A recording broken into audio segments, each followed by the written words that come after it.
안녕하세요. 이야기가 있는 성운당 학영서재 박하경 작가입니다. 원령 이순옥 시인의 꿈의 마지막 파편을 꺼내오면서 일본 작가 스즈키 다이스키의 숨 좀 쉬며 살아볼까 합니다가 떠올라서 웃으면서 꺼내왔습니다. 스즈키 다이스키는 르포라이터죠. 1973년 자바현 출생으로 15년 넘게 빈곤층 어린이와 청소년, 성노동 여성 등 사회에서 소외된 사람들을 취재해온 르포 기자입니다. 지옥과 같은 고통 속에서 살아가는 여성들의 현실을 폭로한 논픽션 최빈곤 여자는 출간 즉시 엄청난 화제와 관심을 모았었죠. 집 없는 소년들, 노인 잡아먹기, 뇌는 회복된다 등 작품이 있습니다. 41살의 다이스키는 뇌경색으로 쓰러졌는데 뇌의 절반이 고장나면서 고차 뇌기능 장애를 얻습니다. 그는 감각과 행동의 변화를 겪게 되는데요. 즉 감정실금, 그러니까 희로애락을 격렬하게 드러내는 병인데요. 이걸 겪으신 분을 본 적이 있는데 화를 내는데 정말 상상 초월이더라고요. 모든 감정을 격렬하게 나타낸다는 건데 이 병 옆에 있는 분들이 참아주기 힘들 정도인 경우가 많다고 합니다. 거기에다 구음장애, 반측 공감무시, 주의결함 등 겉으로 보았을 때 남들이 쉽게 알 수 없는 보이지 않는 장애를 안고 살게 된 그는 뇌에 문제가 생겼지만 그것을 말로 표현하지 못해 고통받는 사람들을 위해서 자신의 일거수일투족을 글로 남깁니다. 이 책이 숨 좀 쉬며 살아볼까 합니다. 입니다. 처음 뇌경색에 걸렸을 때 저자는 차라리 그날 죽어버렸어야 했어 라고 할 정도로 극단적 생각을 했다고 하죠. 왜 하필 내가?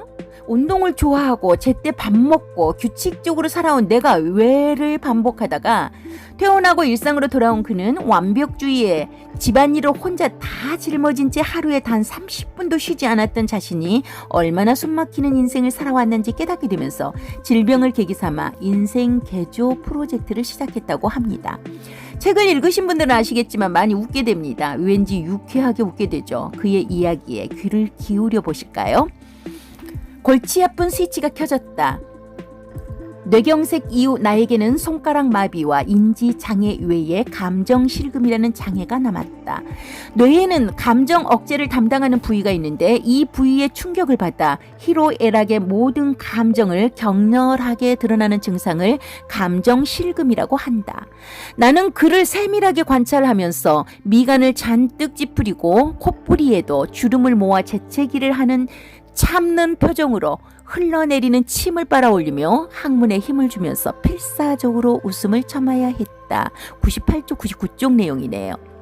저자는 무엇보다 왼손 움직임이 자유롭지 않았는데 주먹 보자기, 가위바위보, 고양이가 먹이를 노리듯 다섯 손가락을 구부리는 동작인 야옹도 할 수 없게 되었다고 합니다. 주먹을 움켜쥘 수 있게 되면 다시 펼 수가 없고 어떻게든 펴보려고 생각을 집중하면 무슨 까닭인지 오줌이 마렵다고 합니다. 저자는 오다 노부나가, 마리 앙뚜아네트, 맥스 카발레라, 열도 개조론, 빵이 없으면 과자 등 손가락 하나마다 이름을 지어주고 밤마다 외면서 끊임없이 연습해서 손가락을 다시 움직이는 것에 성공했다고 52쪽에 쓰고 있죠. 병원에 입원 당시에도 그는 작가로서 자기 정체성을 잃지 않습니다. 자신과 같은 고통을 겪는 고차 뇌기능 장애 환자들이 자신들의 불편함을 정확하게 표현하지 못해 느꼈을 답답함을 언어로 최대한 풀어내기 위해 불 꺼진 병실 침대에서 매일 글을 썼다고 합니다. 글 쓰는 사람의 생명줄이 타이핑인 만큼 다시 글을 쓰기 위해 노력한 이야기는 눈물겹습니다. 짧지만 답답하고 안타까워서 발광을 할 정도로 입력하기 어려운 아침이면 만나게 되는 소란스러움을 주말에만 16,176자를 연습한 결과 50일 뒤에는 모든 손가락을 이용해 타이핑이 가능해졌고 6개월이 지나 원래의 타이핑 속도를 되찾았다고 58쪽에 기록하고 있죠. 16,176번의 타이핑, 뇌가 망가져도 나는 작가다. 뇌의 변화를 자신이 직접 기록한 귀중한 책, 꼭 읽어야 할 책으로 강추하면서 원령 이순옥 시인의 꿈의 마지막 파편 들려드립니다. 꿈의 마지막 파편, 원령 이순옥. 살다 보면 쉼표가 필요할 때가 있다.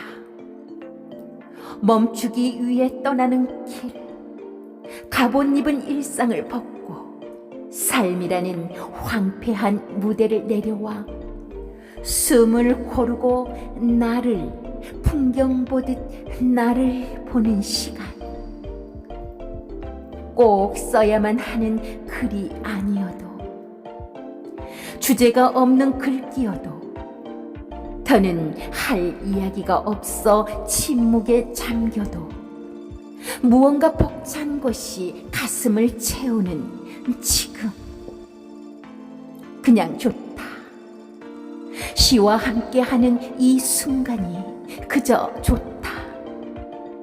누군가가 기적을 피워내 사라진 낭만이 가슴에 그득 찬 지금, 나조차 깨닫지 못하는 외로움이 때로는 더 고통스러울 때가 있었던 가슴에 서린 차고도 저릿한 감정이, 고독인 줄도 모르고 고독했던 그 날들도,